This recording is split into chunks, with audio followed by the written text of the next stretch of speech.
Hey there, and welcome back to 7-Minute Books. I'm Sam, and today we're talking about a little fable called Our Iceberg is Melting by John Kotter and Holger Rathgeber.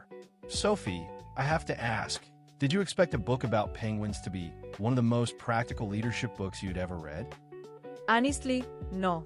I thought it was going to be a cute kid story, but it's really a brilliant metaphor for how organizations deal with change. And it's based on Kotter's 8-step change model, which is a big deal in business schools. Right. So the setup is this colony of penguins living on this huge, stable iceberg. Everything's perfect. But then this one low-ranking penguin named Fred notices cracks in the ice. And he's the only one who sees it. Exactly. And that's the first problem. Nobody else is looking. They're all just going about their routines, fishing and socializing. Fred is the classic voice in the wilderness. He sees the crisis coming, but he's not in a position of power. So he goes to the leader, Lewis, who is basically the emperor penguin. And Lewis is like, yeah, I've heard this before. The iceberg has been fine for generations. Don't worry about it. Which is so human, right? We all have that tendency to dismiss bad news because it's uncomfortable. The book's point is that the biggest enemy of change isn't resistance, it's complacency. People are too comfortable to see the danger. So Fred realizes he can't do it alone. He builds a small team, a sensible penguin named Alice and a wise elder called the professor. And together they go back to Lewis with more evidence. They show him the cracks, explain the melting from the inside. That's step 2, creating a guiding coalition. You need a group of trusted, respected people who can spread the message. One person can't change an entire culture. And they also create a vision. They don't just say, the iceberg is melting, Ron. They say, there's a safer, bigger iceberg a day's swim away, and here's how we get there. So they're offering hope, not just panic. Right.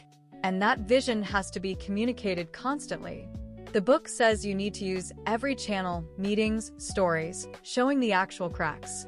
People need to hear it many times before they believe it. There's this great part where they have to overcome all the fears. Penguins are scared of leaving home, scared of the journey. So the leadership team addresses those fears directly. They send scouts to the new iceberg and bring back good reports. And they create short-term wins. When a group successfully crosses a dangerous patch of ice, they celebrate it publicly. That builds momentum and silences the skeptics. It's a classic change management tactic. The whole move is this huge, messy process. There are setbacks, penguins get lost, storms delay things. But the leaders stay with the group. They don't just give orders from a distance. They show up and face the same dangers. That builds trust. And when they finally reach the new iceberg, it's everything they hoped for. But the story doesn't end there. The leaders know that success breeds complacency, so they institutionalize the change. They make it part of the culture. Yeah, they start doing regular inspections. They celebrate the ordinary penguins who showed courage.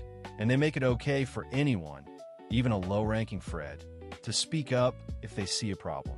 The goal isn't just to survive one crisis, but to become a colony that can handle any crisis. The one thing I'm taking away is that change isn't a single dramatic event. It's a process. And the hardest part is often just seeing the cracks in the first place. Same here. And honestly, if you want to go deeper, the whole library is over on 7minutebooks.com/app.